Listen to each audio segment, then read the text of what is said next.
Oh my god! Kaip gražu.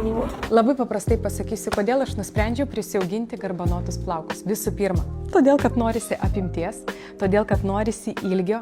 Ir aišku, aš pakliuvau į tą trendą, kada dabar yra antiek madinga tos turėti garbanotus, ilgus plaukus, kada tu su jais taip paprastai susitvarkai, atsikėliai, kaip dauguma sako, ir tu jau graži. Tau nieko nereikia darytis, tu tiesiog kaifuoji nuo tų ilgų garbanotų plaukų.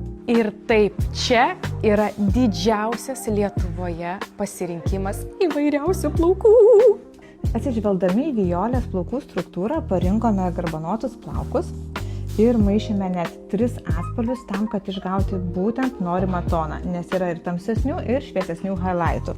Be to labai svarbu buvo atkreipti dėmesį, kad pasirinkti ombre tipo sruogas, kurios nešviestų viršuje ir pritaikyti keratino spalvą. Daug mažų detalių tam, kad turėtume patį geriausią rezultatą. Na kągi, keliaujam! Oh my god! Kaip gražu. Aš negaliu patikėti, jūs pažiūrėkite. Mano svajonė išsipildė.